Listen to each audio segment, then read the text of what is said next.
नमस्कार विद्यार्थियों, मैं महिपाल सिंह लामरोर, सहायक आचार्य, राजकीय विधि महाविद्यालय भीलवाड़ा, आपका आज के इसी व्याख्यान में हार्दिक स्वागत और अभिनंदन करता हूं। जैसा कि आपको विदित है कि हमारा आज का ये व्याख्यान संपत्ति अंतरण अधिनियम 1882 के बारे में होगा और संपत्ति अंतरण अधिनियम की धारा 5 के बारे में आज हम आपसे चर्चा करेंगे। धारा 5 क्या है देखते हैं। संपत्ति का अंतरण। धारा 5 है संपत्ति का अंतरण या ट्रांसफर ऑफ प्रॉपर्टी। धारा 5 में आपके साथ ये चर्चा की जाएगी कि धारा 5 क्या है और इसमें पक्षकार कौन कौन होते हैं और किस वस्तु का अंतरण किया जाता है और अंतरण कब कब होता है।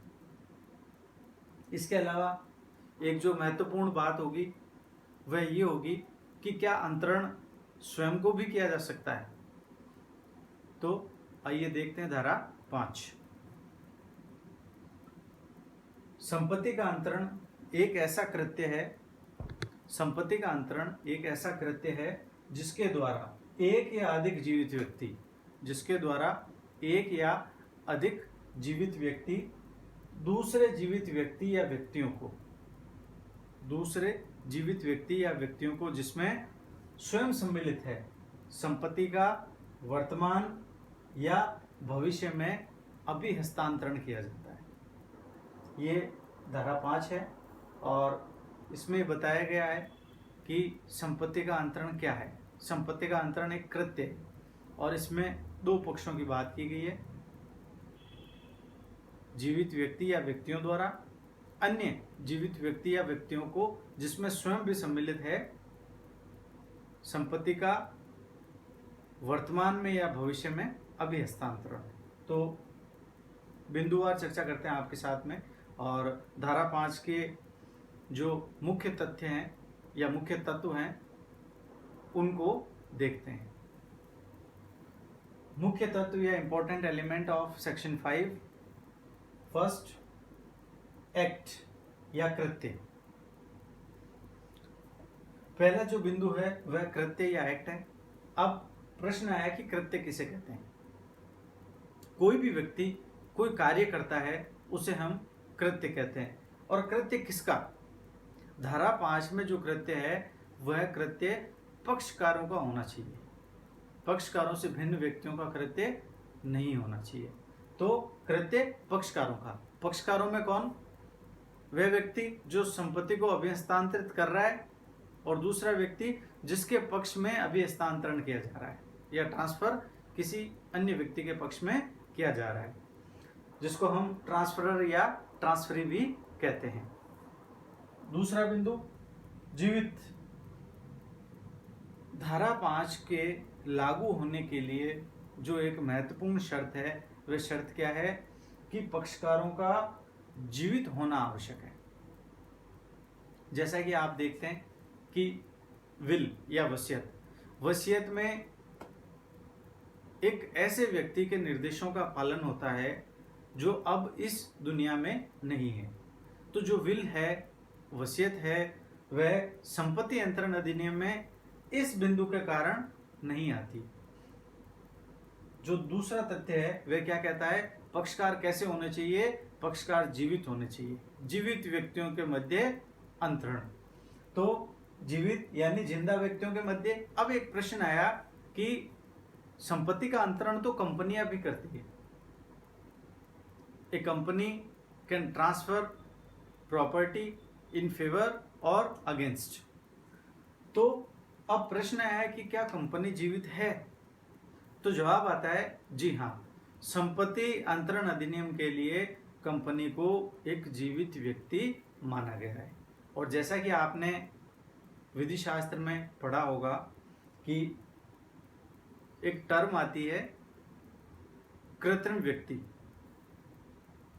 कृत्रिम व्यक्ति में भी कंपनी का शुमार होता है। आगे बिंदु देखते हैं, बिंदु संख्या 3, स्वयं भी।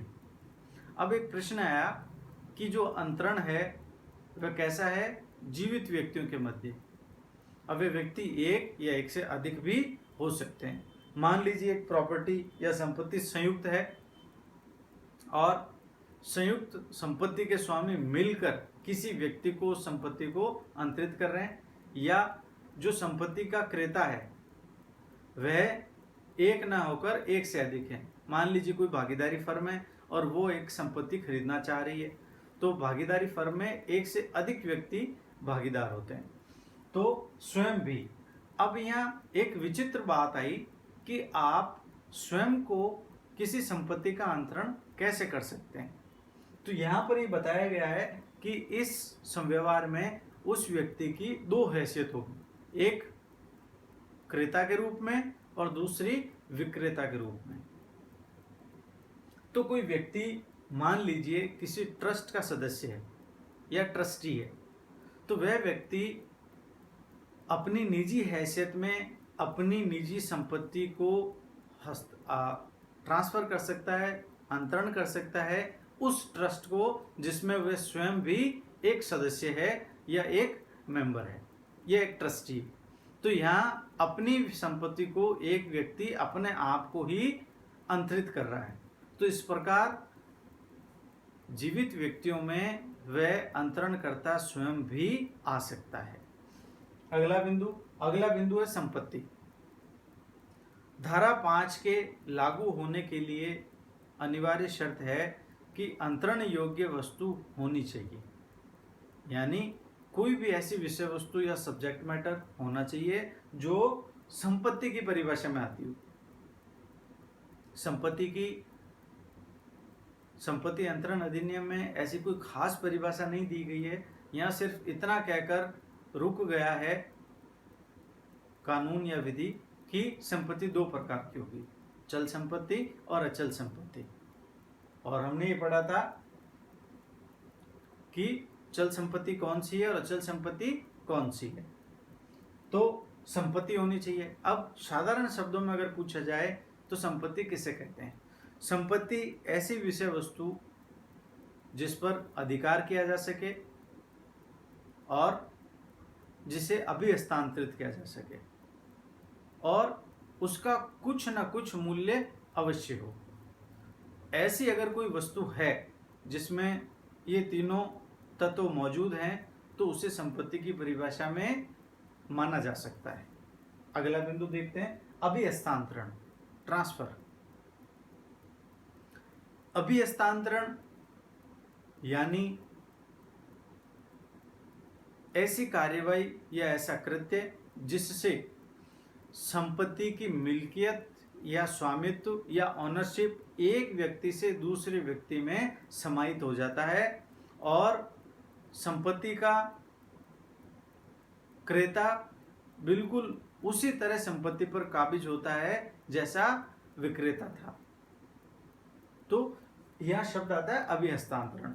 तो इस प्रकार से हमने धारा 5 में ये देखा कि यहाँ कृत्य होना चाहिए किसका? पक्षकारों का।